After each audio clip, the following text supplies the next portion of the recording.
Hello friends, welcome to the final day of our Humble Home Class to Go. This week for my Class to Go, I am featuring the Humble Home Bundle. Such a fun bundle that I have had so much fun playing with. We have made 3 cards. I'll show those in just a second. And today we're making a little treat box. So I hope you enjoy it. If you want the class to go for the supplies to make all 4 of the projects that I have shared this week, all you need to do is place an order in my online store. There's 3 different options, 3 different levels. So make sure that you are checking out the details in my video description. And for options 1 and 2, make sure that you're using that host code to be able to earn that class for free. Option 3, don't use the host code because you're going to receive some Stampin' rewards with that. Okay, let's jump into our project. All right, on day 1, we made this fun Z-fold card. Isn't that beautiful? So cute, perfect for anybody this year. On day 2, we made this really beautiful festive card. I just love the colors on this, so gorgeous. Yesterday, we made this thank you card. This is a tri-fold thank you card. So it opens once, and it opens again. So you have 3 different panels. Such a cute card, great for your thank you cards for after Christmas this year or any time of year. And today we are making this sweet little house treat box. Isn't that cute? So it's on both sides. This would be great for little place settings. You could even put their names on the front here. You can fill this with little treats, little Hershey nuggets, Hershey kisses, any kind of small little candy would fit in here. You can even put like some chocolate covered almonds or coffee beans, whatever you want. All kinds of little good treats will fit inside this little tiny box. Now the actual box itself, I mean, it's not very big. Let me give you some measurements. It is 1 1/4 by 1 1/4 by 1 inch tall. So you got 1 1/4 by 1 1/4 by 1 inch tall. So again, it's not going to hold a lot of things, but I think for maybe like a table setting or even just like lined up or even like a 12 days of Christmas or a 24 days of Christmas advent calendar, these would be adorable to make, and you can color and do all the houses differently. I think that'd be really cute just lined up with a different little treat or something in all of them. So we're going to make this adorable little treat box today. So let's go ahead and start with the box. And so you're going to need a piece of pretty Peacock that is 3 1/4 by 3 1/4. And of course, if you earn the class kit, all of your pieces will come already cut for you. So all you need to do is assemble it. All right, so I'm going to grab my Simply Scored. You could definitely do this on your paper trimmer. It's a small enough piece to do it on your paper trimmer. And we're just going to score it at 1 inch on all sides. So I'm going to do 1 inch. I'm going to rotate, do 1 inch, rotate, 1 inch, rotate, and 1 inch until you have 4 score lines all at 1 inch. All right, put my Simply Scored away. This box goes together really easily. You just want to burnish on all the score lines. And because it's a square, it doesn't really matter what side you start with. But we're just going to do a little bit of trimming, but it's a square, so it doesn't matter at this point. But we're going to cut up the tabs on one side. So cut up both of the score lines on one side. And then we're just going to notch in on the corner just like that. So I'm only notching in on this, the inside corner. Just like that. I'll lay it flat so you can kind of see what I did. All right, now whatever side you did that on, you just want to turn it over and you want to do the exact same on the other side. So you're just making 4 tabs.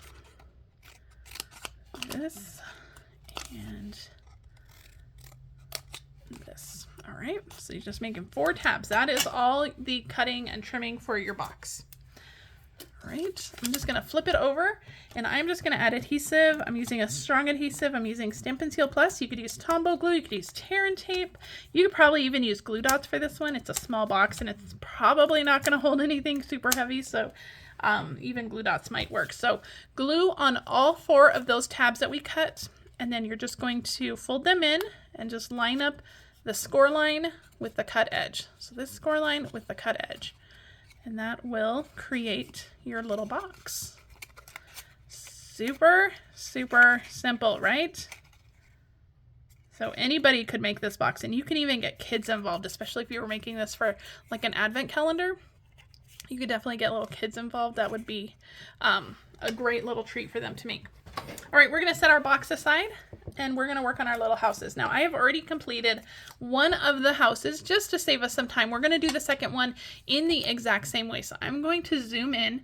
Now, I stamped the house with this fun little detailed gingerbread house. If you wanted to really simplify it, you could definitely do the little brick house and then maybe just stamp the heart or do whatever you wanted. But you know, we're only making one of these today, but if you're making a bunch, you might want to just simplify it a little bit. So we're going to do some coloring.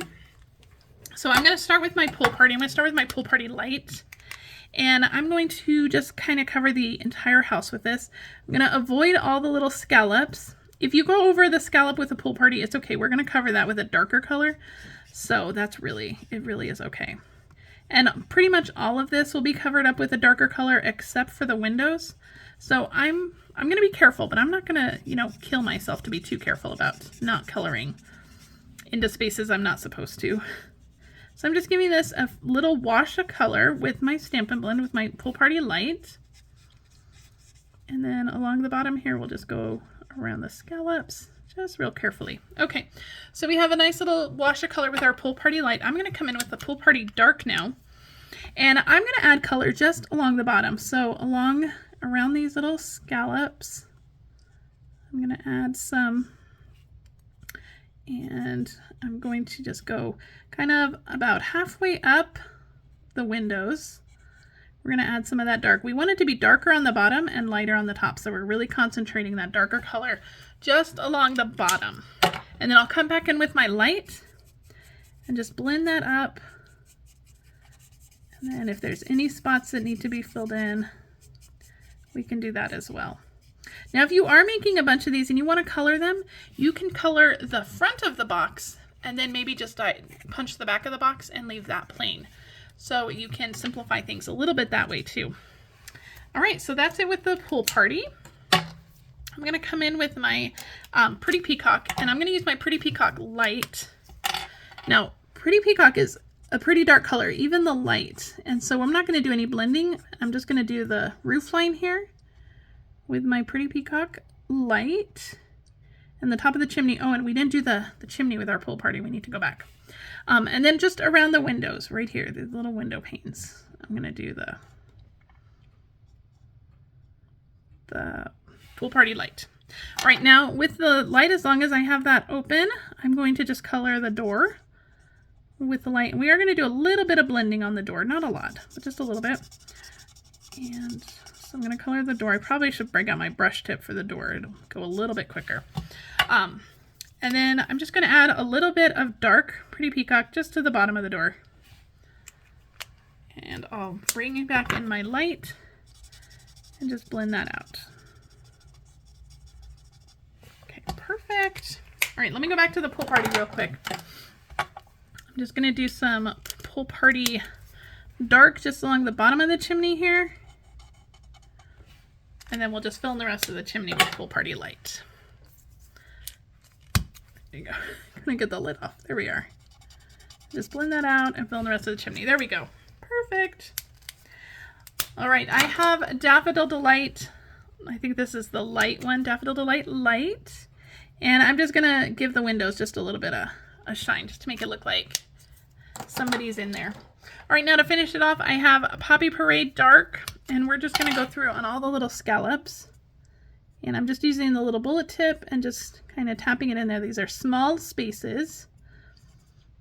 This would also be really pretty, like gold embossed, and then you wouldn't have to do any coloring. So if you wanted to save some time coloring, you could definitely like gold emboss it on like a dark color. I think that would be gorgeous, be nice and regal. All right. Beautiful. Okay, we have two little houses all colored, ready to go. Okay, I'm going to zoom back out just, oop, that's in. Zoom back out just a little bit so you can, you're not so close for this next part. All right, now for this one, I've already added my twine, and I added the little hole in the house. And so we're going to do that with this one too. So on the punch, there's that little tiny hole to make it a tag. And I'm actually going to mark it. I'm going to make sure that that hole is lined up kind of right here, right between those scallops. So I don't know if you can see where that is, but it's right above the little swirl, right below that roof line, right between the scallops there. So I'm going to stick that in and just find that little mark that I made. And we'll just punch that little that little hole right out just like that. Perfect, right? All right. And let's grab some of our real red and white baker's twine, and we're just going to tie a little bow. So we'll bring that up. And let's see, tying a bow on camera. I don't know. I'm going to tie a bow here. So I'm going to make a little, tie it around once, and then we'll just make our little bow. The baker's twine actually ties really easily. I usually never have trouble with the baker's twine. It's so good. And let me grab my scissors, and we'll just trim this off. Just like that. Perfect. All right. So let's put this onto our box. So I'm going to just take one of the sides of the box, and I'm going to just put a little bit of liquid glue. You can use any strong glue. And I'm going to turn over one of the houses, and I'm just going to line this up real close to the bottom, but just equal distance from side to side. I'll see if I can pick that up so you can see. So it's real close to the bottom, not all the way to the bottom, but then equal distance from side to side. And then we'll put some glue on this side, and we'll do the same thing. Flip this over, and we'll just line that up. Now the liquid glue gives you a couple seconds to kind of maneuver it into place if you don't get it correct the first time, and that's why I prefer the liquid glue for these kinds of things, especially when you're lining up that second house. Now the chimneys are not going to line up. Now, so if that bothers you, then you can do what I said and just do just color one house and punch the other house, and that way the chimneys will line up. You can adhere them so that the chimneys line up. But isn't that sweet? So we're going to do one more thing. We're going to add some of our embellishments.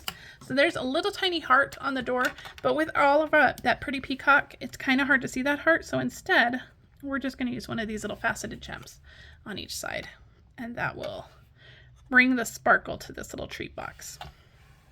All right, so that completes project number 4 for the Humble Home Class to Go. I hope you like this little treat box. It is super adorable. This was project number 3. This was our card from yesterday. Tuesday we made this fun Christmas card, and then Monday we made that fun Z-fold card. So if you want the class kit to make all 4 of these projects, make sure that you are placing an online order in my online store by October 31st. If your order's under 150, make sure that you are using that host code. If your order's over 150, don't use the host code. You'll still receive the kit along with all the Stampin' rewards and extra benefits. If you have any questions, please let me know. I'd love to answer them for you. If you're watching this on YouTube, please subscribe to my channel. That really helps me out. Plus, you'll never miss another video. You'll never miss another class to go. Thank you so much for joining me, and have a great day. Bye.